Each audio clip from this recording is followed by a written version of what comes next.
ଯୁକ୍ତ 2 ବୋର୍ଡ ପରୀକ୍ଷା ପାଇଁ ପୂର୍ବରୁ ଉଚ୍ଚ ମାଧ୍ୟମିକ ଶିକ୍ଷା ପରିଷଦ ବା ସିଏଚସି ତରଫରୁ ପରୀକ୍ଷା ସୂଚୀ ପ୍ରକାଶିତ ହେଇ ସାରିଥିଲା, କିନ୍ତୁ ବର୍ତ୍ତମାନ ଆସିଛି ଆଉ ଏକ ନୂଆ ଅପଡେଟ୍। ଯୁକ୍ତ 2 ପରୀକ୍ଷା ସୂଚୀରେ ପରିବର୍ତ୍ତନ କରାଯାଇଛି।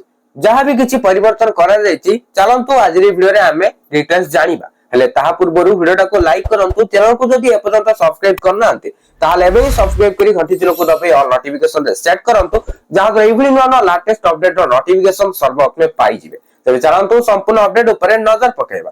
उच्च माध्यमिक शिक्षा परिषद सीएचसी द्वारा परिचालित युक्त 2 कला और विज्ञान विभाग वार्षिक परीक्षा सूची रे परिवर्तन करा जायछि। मार्च 13 तारिख रे अनुष्ठित हेबाकु थिबा भूगोल परीक्षा को मार्च 20 तारिख को स्थानांतर करा जायछि। उभय रेगुलर और एक्स रेगुलर छात्र छात्री परीक्षा घोषिछि।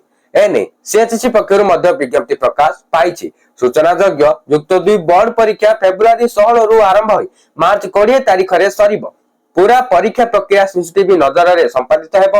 अपर पक्षे युक्त 2 प्रैक्टिकल परीक्षा पे संपृक्त कॉलेज अध्यक्षों को अधीक्षक नियुक्ति करा जायछि। उच्च माध्यमिक शिक्षा परिषद बा सीएचसी पक्षरु एने समस्त कॉलेज अध्यक्षों को अवगत करा जायछि। अध्यक्षों निकट संपर्कीय परीक्षा देउथुले सेही कॉलेज रा वरिष्ठ अध्यापकों को एही दायित्व प्रदान करा जिवो।